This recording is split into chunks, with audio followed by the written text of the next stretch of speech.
नमस्कार दोस्तों, मेरा नाम है आशुतोष और आप देख रहे हैं डायनामिक इम्पल्शन। आज की इस वीडियो में हम बात करेंगे 8 सितंबर 2022 के करंट अफेयर्स के और ज्ञान को कभी भी छोड़ना चाहिए, इसलिए वीडियो को अंत तक अवश्य देखिएगा। सबसे पहला प्रश्न है, हाल ही में किसने क्रिकेट के सभी प्रारूपों से संन्यास लिया? Who recently retired from all forms of cricket?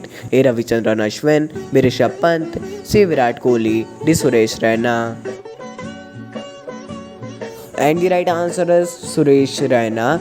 तो हाल ही में सुरेश रैना, आप सभी को पता है, क्रिकेटर रह चुके हैं, आना चाहिए।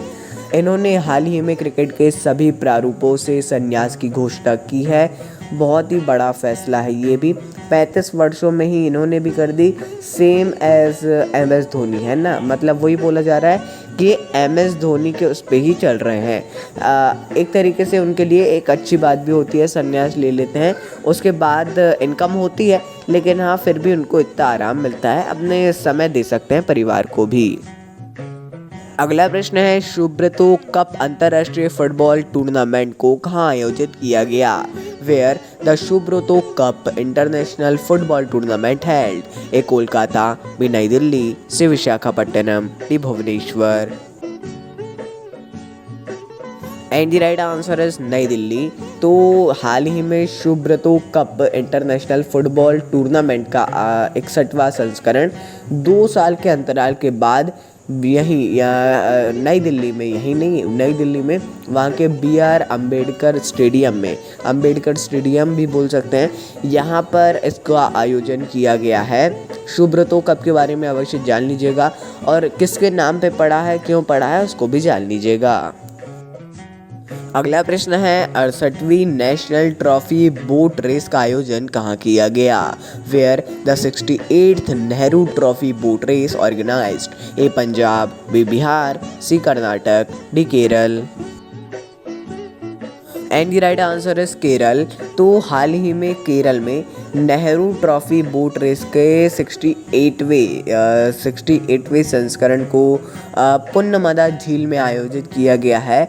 प्रतियोगिताएं 9 श्रेणियों में आयोजित की जाती हैं, जिसमें देखिए सांप नौका आप जानते होंगे, इसके सहित 77 नौकाएं भाग लेने वाली हैं। 77 नौकाएं हैं, ये ज़्यादा ज़रूरी है। अगला प्रश्न है, वेंटूराइज को किस राज्य ने शुरू किया? Which state started VentuRISE? A Maharashtra, B Bihar, C Tamil Nadu, D Karnataka. And the right answer is Karnataka. तो कर्नाटक सरकार ने हाल ही में वेंटूराइज, एक ग्लोबल स्टार्टअप चैलेंज को लॉन्च किया है। ये स्टार्टअप चैलेंज 2 से 4 नवंबर 2022 तक आयोजित होने वाले बेंगलोर पैलेस फ्लैगशिप इवेंट का एक हिस्सा है। ये इतना इंपॉर्टेंट नहीं है, वेंटूराइज जान लीजिएगा। स्टार्टअप चैलेंज है कहाँ का? कर्नाटक का। अगला प्रश्न है, हाल ही में बिरजू शाह जी का निधन हुआ है, यह कौन थे? Birju Shah ji has passed away recently, who was he? इट आया है यहाँ पर, लेकिन ही है, थोड़ा ट्रांसलेशन में मिस्टेक है। ए कबड्डी खिलाड़ी, बी बैडमिंटन खिलाड़ी, सी मुक्केबाज, D cricketer. And the right answer is मुक्केबाज। तो जमशेदपुर शहर के दिग्गज बॉक्सर यानी मुक्केबाज, केवल शहर के नहीं पूरे भारत के आप कह सकते हैं, बिरजू शाह जी का 50 वर्षों की आयु में निधन हुआ है। इन्होंने कॉमनवेल्थ गेम्स में भारत को पदक भी दिलवाए हैं।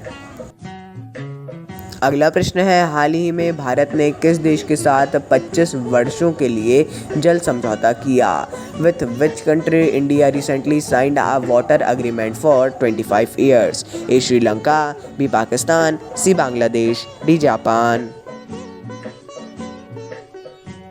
And the right answer is Bangladesh. तो देखिए 25 वर्षों के लिए नहीं है, वो 25 वर्षों में है, इसको ध्यान से समझिए। भारत और बांग्लादेश ने 25 वर्षों में पहले जल बंटवारे समझौते पर हस्ताक्षर किए हैं। 1996 में हुआ था एक तो गंगा जल संधि, उसके बाद से ये पहला है, उसके बाद 25 साल के बाद ये पहला ऐसा हो रहा है समझौता। शेख हसीना भारत आई है तभी ये हुआ है। अगला प्रश्न है, हाल ही में किसे एमी पुरस्कार से सम्मानित किया गया? Who was recently honoured with Emmy award? A Donald Trump, B Barack Obama, C Kamala Harris, D Joe Biden. And right answer is Barack Obama. तो हाल ही में बराक ओबामा ने Netflix documentary series our great national parks इसमें अपनी आवाज़ दी है ना। इसके लिए उनको सर्वश्रेष्ठ कथाकार का एमी पुरस्कार से सम्मानित किया गया है। ध्यान रखिए, ऐसा ही होना चाहिए कि कार्य करिए तो इतना अच्छा करिए कि आपको सीधे पुरस्कार मिले। मतलब ये फिर भी हो सकता है ऐसा कि राष्ट्रपति रहे हों, इसलिए ऐसा हम कुछ नहीं कह रहे हैं हालांकि, लेकिन हाँ फिर भी आपको ऐसा करना है, बेस्ट देने की कोशिश करना है कि पहली बार में ही आपको एक पुरस्कार मिल सके, है ना। इस बात को याद रखिएगा। अगला प्रश्न है, हाल ही में कौन सा गांव भारत का पहला जैव गांव बना? Which village became the first organic village in India recently? A Maharashtra, B Assam, C Tripura, D Meghalaya. And the right answer is Tripura. तो त्रिपुरा भारत का पहला संशोधित जैव ग्राम वाला राज्य बन गया है। क्वेश्चन थोड़ा सा गड़बड़ था। त्रिपुरा के दासपारा गांव को प्रकृति आधारित जीवन शैली और आजीविका में बदल दिया गया है। बहुत ही ज़्यादा खुशहाल है ये गांव, ऐसा मेरे को लगता है। अभी तो ना होगा, लेकिन हाँ धीरे धीरे आदत हो जाएगी तो ऐसा अवश्य होगा। तो दोस्तों ये था अंतिम प्रश्न। आपको कुछ भी कन्फ्यूज़न हो तो आप कमेंट में अवश्य पूछिएगा। मिलता है अगली वीडियो में। नमस्कार। Dynamic impulsion.